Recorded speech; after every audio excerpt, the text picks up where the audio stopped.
وعلى آلك وأصحابك سيدي حبيب الله الصلاة والسلام عليك سيدي نبي الله وعلى آلك وأصحابك سيدي نبي الله الصلاة والسلام عليك سيدي أنت الحسن والحسين وعلى آلك وأصحابك سيدي مولانا وصحبه عليه وسلم.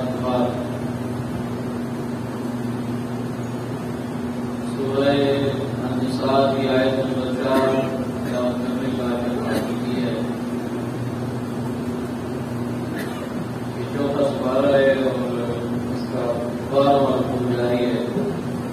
اس آیت کریمہ میں اللہ تعالیٰ نے آپ خیر کے متعلق حکم ارشاد فرمایا ہے. مسلمان ہمیں یہ ادراک ہونا چاہیے، معلوم ہونا چاہیے کہ ہم لوگ جب بچوں کے نکاح شادیاں کرتے ہیں، شادیوں میں اکثر جو رسومات بنی ہوئی ہیں وہ تقریباً ہندوانہ رسوم ہیں.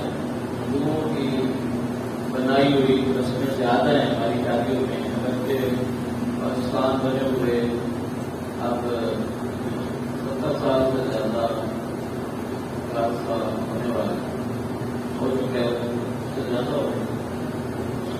لیکن ہمارے اندر وہ جو ایک مزاج ہے، وہ جو پرانی ایک روش چل رہی ہے علاقائی سطح پہ، تو تقریباً جو ہندوؤں کے رسوم رواج ہیں ان کے مطابق ہمارا معاشرتی ماحول پوری طرح ہوئی.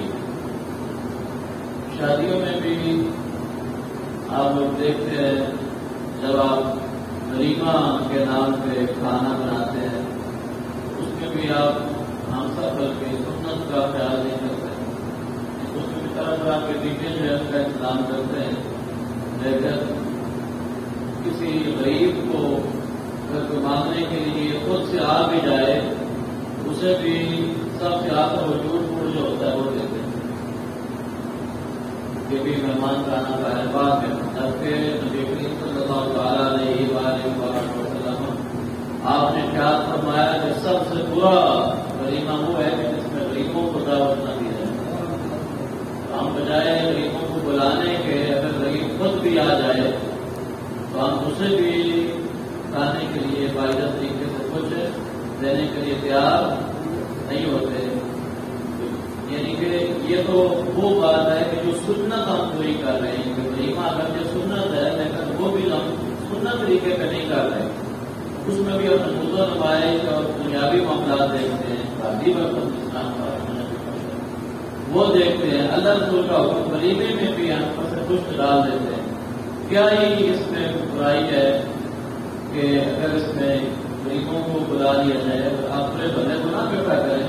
کچھ لوگ تو ایسے ہونے چاہیے آپ کے ولیمے میں کہ جن سے آپ کو لفافے بھی توقع نہ ہو اور جن کو آپ نے ایڈوانس یہ کہا ہو بھائی آپ نے صرف کھانا کھانے کے لیے کچھ 5-10 افراد ایسے ہونے چاہیے مسائل کے ساتھ کہ جہاں آپ ایک محلے کے کونسلر کو یا چیئرمین کو دعوت دے رہے ہیں، برادری کو دعوت دے رہے ہیں، وہی کھانا اسی ترتیب کے ساتھ کھانا وہی ڈشیں جو ایک اپنے برادری کو دے رہے ہیں اور فرینڈ لوگوں کو دے رہے ہیں اسی طریقے سے کرسیوں میں باعزت طریقے سے بٹھا کر کچھ نہ کچھ غریبوں کو جو ہے اس موقع پہ ضرور بلانا چاہیے. کیونکہ میں نے اتفاق کا سنا دی ہے سب سے برا ولیمہ وہ ہے کہ جس میں غریب شامل نہ ہو.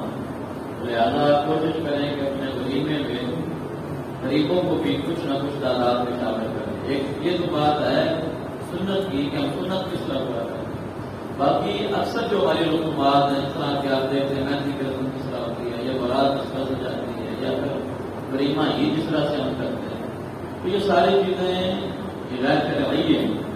لیکن جو شریع کام ہیں وہ ہم اگر کرتے بھی ہیں تو وہ بڑی بددلی کے ساتھ. سب سے بنیادی جو چیز ہے نکاح میں وہ حق ہے. اب ہمارا مسئلہ یہ ہے کہ ولیمے میں ہم لاکھوں خرچ کرتے ہیں، گانے بجانے پہ ہم لاکھوں خرچ کرتے ہیں. اسی طرح ٹینٹ والوں کا اگر 1000 بنتا ہے تو 2000 دے دیتے ہیں مثال کے طور پہ. اسی طرح ناچ گانے والے اگر ₹1,00,000 وہ ڈیمانڈ کرتے ہیں تو آپ 5,000 اوپر دے دیتے ہیں یا راضی ہو جائیں کیونکہ ناراض نہ راضی ہو کر جائیں. اسی طرح اور بھی طرح طرح کے کتنے مہنگے لباس ہیں وہ بھی صرف ایک بار پہننے کے لیے ہوتے ہیں. عورتوں کے لیے بھی دلہن کے لیے بھی اور دلہے کے لیے. لیکن وہاں اتنا دل کھول کر خرچ کرتے ہیں کہ وہ تجوریاں کھول دیتے ہیں. لیکن جو شرعی چیز ہے ہاتھ پیر، جب ہاتھ پیر کی باری آتی ہے تو پھر وہاں بڑے بڑے لوگوں کا منہ لٹکے ہوئے دیکھتے ہیں وہ تھوڑا سا وہاں بہت پڑ جاتی ہے جہاں ایک حق تھا جو شریعت نے الگ حکم دی ہے. میں نے جو آیت کلمہ پڑھی ہے سورہ النساء کی آیت نمبر 4 جو ہے اللہ پاک فرماتا ہے وآتوا النساء صدقاتهن نحلۃ. یہاں پر دو حکم ہیں، دو چیزیں. ایک تو یہ ہے کہ حق پر دینے کا حکم ہے اور دوسرا یہ ہے کہ اللہ پاک نے فرمایا کہ مجبوری سے بھی نہیں دینا، ماڑے جا دلدار نہیں دینا. نحلۃ خوشی خوشی دیا کرو. یعنی جو کام انہیں خوشی سے کرنا تھا وہ منہ لٹکائے ہوئے کرتے ہیں اور پچھڑا پر ادھر ادھر کرتے ہیں. اتنا بہت ہی بڑے بڑے کرپین کے جو لوگ سمجھدار ہوتے ہیں اتنا منہ میں اترا نہیں. یعنی بڑے بڑے جو سمجھدار لوگ ہیں وہ اپنے آپ کو سمجھدار سمجھتے ہیں، وہ وہاں پر منہ لٹکایا ہوا ہوتا ہے اور ان کا دل یہ ہوتا ہے کہ ہم لوگ 3,000 روپے کا ڈال جائے. ہاں جی، تو یہ حق میں جو ہے وہ زیادہ سے زیادہ جتنا بھی آپ لے سکیں اپنے اوقات کے مطابق. اس میں یہ بھی نہیں ہے کہ کتنا ہی ہو، لیکن یہ ہے کہ جتنا آپ آسانی سے دے سکیں. اور وہ دینا کیسے ہے؟ نحلۃ خوشی سے دینا، اس کو مجبوری سے نہیں ادا کرنا، کیونکہ یہی وہ رقم ہے جس کا اللہ نے حکم دیا. یہ وہ خرچ ہے جس کا کس نے حکم دیا؟ اللہ نے حکم دیا. یعنی کہ ولیمہ سنت ہے نا، وہ سنت ہے لیکن اپنا دینا یہ اللہ کا حکم ہے. سے مدی کے ساتھ اس کا لہٰذا اکبر جو ہے وہ خوشی خوشی دے. فَإِنْ لَكُمْ عَنْ شَيْءٍ مِّنْهُ نَفْسًا فَكُلُوهُ هَنِيئًا مَرِيئًا. آپ کہیں مسئلہ فرمایا کہ اکبر آپ اپنے طرف سے خوشی خوشی دیں اپنی بیویوں کو، لیکن اگر آپ کی بیویاں اپنی خوشی سے اپنی خوشی سے اس میں سے کچھ چھوڑ دیتی ہیں آپ کو یا معاف کر دیتی ہیں یا آپ کو واپس کر دیتی ہیں تو پھر آپ مزے سے کھا بھی سکتے ہیں. شریعت نے کتنی وسعت رکھی ہے، کتنی گنجائش رکھی ہے. لیکن ہم لوگ غیر شرعی کاموں پہ دل کھول کے اور سینہ تان سے خرچ کرتے ہیں. لیکن جو شرعی امور ہیں جو ہمارے لیے ضروری ہیں، جو ہمارے لیے بہت بڑا درجہ ہے، بہت بڑی برکت ہے، کیونکہ اللہ پورا آمین کا حکم ہے.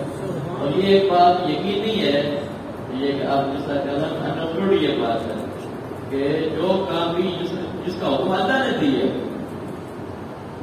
جس کے کرنے کا حکم اللہ نے دیا ہے، تو یقیناً وہ کام ہمارے لیے بہتر ہے، ہمارے لیے اچھا ہے.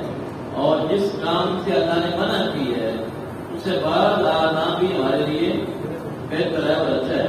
لہٰذا شادی میں جتنے بھی بچے ہیں، جتنے بھی آپ امداد کرتے ہیں، وہ کوشش کریں کہ شریعت کی حد میں رہ کر کریں. اس لیے ہمارے آج کل کے ماحول بازار سے بگڑ گئے. شادیوں میں ہی اتنی بے غیرتی اور اتنی بے حسی اور اتنی آپ ہم لوگ معاشرتی طور پہ وہ فحاشی اور بریانی پھیلا دیتے ہیں اور اتنی بے برکتی پہلے دن ہی ہم ڈال دیتے ہیں کہ آگے جا کے پھر وہ 6 منٹ پڑے آج کل ان کے بعد ہے اور دوسرے چوتھے دن ہی وہ رنگ نکالنا شروع کر دیتے ہیں. وہ چیزیں جو ہم پہل سے کرتے ہیں 2-4 دن کے بعد وہ رنگ نکلنا شروع ہو جاتا ہے. اس نے یہ کی ہے، اس نے وہ کی ہے، اس نے اس طرح کے کپڑے دیے، اس طرح کی یہی لڑائیاں ہمارے عمومی طور پہ معاشرتی طور پہ معاشرے میں یہی لڑائی جھگڑے ہوتے ہیں. اس کے کپڑے اس طرح کے دیے ہیں، وہ لڑکی والے لڑکے والوں پر اعتراض کرتے نظر آتے ہیں، جی اس طرح کے کپڑے دے کرتے ہیں، وہ ان پر اعتراض کرتے نظر آتے ہیں، اس طرح کے کپڑے دیے ہیں. پھر کبھی زیور کا مسئلہ آ جاتا ہے، پھر کبھی یہاں جائیداد کا مسئلہ آ جاتا ہے. پھر ان کی ساری بےہودہ جو رسومات ہیں ہم نے خود سے بنائی ہوئی ہیں، ان کی بیس اور بنیاد پہ گھریلو جو زندگی ہے، جو نظام ہے زندگی کا، وہ تو بہت برباد ہو کر رہ جاتا ہے. جتنا بھی حکمہ ہو، جتنا بھی آپ خرچہ کرنا چاہتے تھے تو پھر اگر وہ بات ہوگی. جتنا سادگی ہوگی اتنا سنت کا خیال کیا جائے گا, اتنا اللہ کے حکم کا خیال کیا جائے گا, اس میں اتنی زیادہ برکتیں ہوں. لہذا جب ہم دین کو تھامیں گے, اسلامی شرعی احکام پہ عمل کریں گے, تو اس طریقے سے جب ہم کوئی کام کریں گے تو انشاءاللہ برکتیں بھی ضرور ہمیں نظر آئیں گی اور برکتیں ہوں گی. لہذا یہاں آج کا مقصد یہ نہیں ہے کہ آپ کھانا نہ دیں یا آپ لباس اچھا پہننا, مہمانوں کے لیے اچھے کھانے کا انتظام کرنا, خیمہ اچھا کرنا اور یہ ساری چیزیں, لیکن حق میں خوشی سے زیادہ دینا اور اسی طرح گانے بجانے سے بچنا, حضور رسومات سے بچنا. اتنا وہاں تک کیوں ہوتا کہ گھر میں خدمت کر, اور خاص طور پہ جب ہماری باری آتی ہے مولوی صاحب سے خدمت کرتے ہیں کو رعایت کرو. ہمیں بھی کہتے ہیں گزارا کرو. مسجد کا نام نہیں ہے, مسجد تو بیٹھ لو ہے, مسجد ہے, کاظم ہے, مولوی صاحب ہے, نکاح خان ہے, نکاح مشتار ہے یا حکمیر ہے, یہ سارے وہ کام ہیں جو آپ اچھی جگہ پہ جا رہے ہیں نا. ہمیں کہتے ہیں مسجد میں جا رہے ہیں اچھی جگہ پہ لگے, مسجد کے امام صاحب کے پاس جا رہے ہیں اچھی جگہ پہ جا رہے ہیں, آپ کا حق ہے.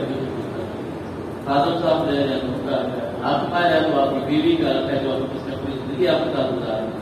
تو ولیمہ ہے وہ آپ کے رشتے داروں کا حق ہے, ان کو اچھا سا کھانا کھلائے. جہاں آپ نے لاکھ روپیہ کو کچا کھانے کو دی ہے, 2 لاکھ جہاں پہ لگا کے جو چکن دینا ہے دوسری جگہ پہ مٹن بنا